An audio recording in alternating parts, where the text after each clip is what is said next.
ఎన్నికల సమయంలో చంద్రబాబు, పవన్ కళ్యాణ్ సూపర్ 6 పేరిట ఇచ్చిన హామీలు అమలు చేసే వరకు ప్రజల తరపున పోరాడతామని వైఎస్ఆర్సీపీ జిల్లా అధ్యక్షుడు కేకే రాజు తెలిపారు. పార్టీ 43వ వార్డు నాయకులు దుబ్బలపూడి శ్రీనివాస్, జక్కంపూడి సత్యబాబు, అడారి పారుపల్లి రవి ఆధ్వర్యంలో గురువారం అక్కయ్యపాలెం 80 ఫీట్ రోడ్లోని వేదిక ఫంక్షన్ హాల్లో జరిగిన బాబు ష్యూరిటీ మోసం గ్యారంటీ సభలో ముఖ్య అతిథిగా ఆయన మాట్లాడారు. ఓట్లు, సీట్ల కోసం అమలు కాని హామీలిచ్చి ముఖ్యమంత్రి చంద్రబాబు ప్రజలను నిలువునా మోసం చేశారన్నారు.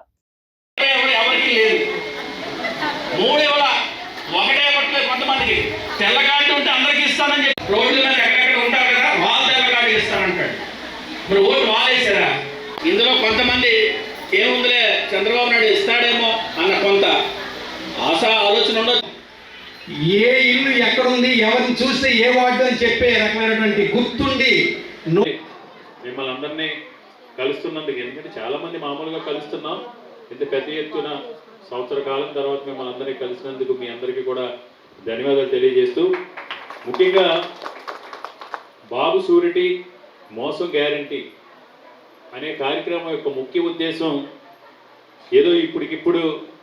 వైఎస్ఆర్ కాంగ్రెస్ పార్టీని బలోపేతం చేయడం కోసం, లేకపోతే ఎన్నికల కోసమో, ఎన్నికల్లో ఓట్ల కోసమో, సీట్ల కోసమో కాదు. ఈ కార్యక్రమాన్ని గౌరవ మాజీ ముఖ్యమంత్రి వర్యులు, మనందరి అభిమాన నాయకులు, జనహృదయ నేత, బడుగు బలహీన వర్గాల ఆశాజ్యోతి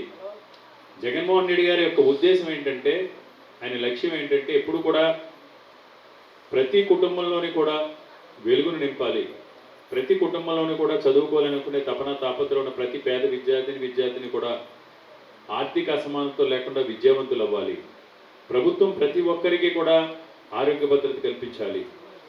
మౌలిక వసతులకు సంబంధించి రాజ్యాంగం ప్రజలకు కల్పించిన హక్కుల్ని ప్రభుత్వం బాధ్యతాయుతంగా వాళ్ళకి కల్పించాలనేదే జగన్మోహన్ రెడ్డి గారి ఆలోచన. ఆ రోజు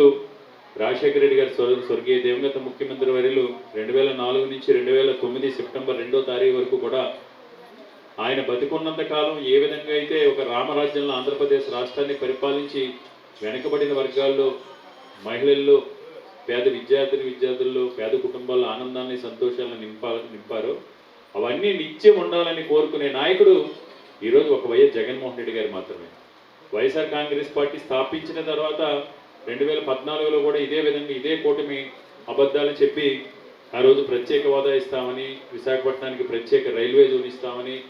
అమలు కాని రైతు రుణమాఫీ చేస్తామని ఆ రోజు కూడా చంద్రబాబు నాయుడు గారు అధికారంలోకి వచ్చి ఏ విధంగా ప్రజల మోసం చేశారో మనందరికీ కూడా తెలిసిందే. అప్పుడు కూడా జగన్మోహన్ రెడ్డి గారు అధికారంలోకి రాకపోయినా ఎన్నో పోరాటాలు చేసి ప్రజా సంకల్ప పేరుతో పాదయాత్ర చేసి, ఆ పాదయాత్రలు ఈ రాష్ట్రం మొత్తం కూడా పర్యటించిన సమయంలో ఆయన ఒక ఆలోచన చేసి 5 సంవత్సరాలకు ఒకసారి ఎన్నికలు వస్తున్నాయి, ఎన్నికల్లో ప్రభుత్వాలు మారుతున్నాయి, కానీ కొన్ని సమస్యలు ఎప్పుడు అలా దీర్ఘకాలికంగా ఉండిపోతున్నాయి, కొన్ని సమస్యలు మనం పరిశీలించగలుగుతాం, కొన్ని సమస్యలు మళ్ళీ పునరావృతం కాకూడదనే ఉద్దేశంతో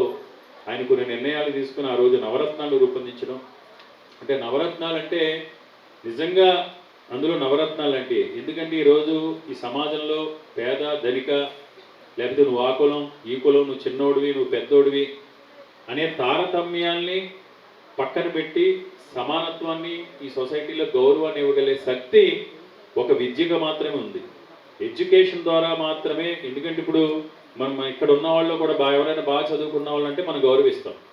ఎడ్యుకేషన్ ద్వారా మాత్రం ఒక ఎంఆర్ఓకి ఎందుకు గౌరవిస్తాం? అతను చదువుకోబట్టి, ఎంఆర్ఓ అయ్యాడు కాబట్టి ఏ స్థాయిలో ఉన్న వ్యక్తులైనా సరే ఎంఆర్ఓ దగ్గరికి వెళ్ళి నేను లేచి నుంచి పెడతాం.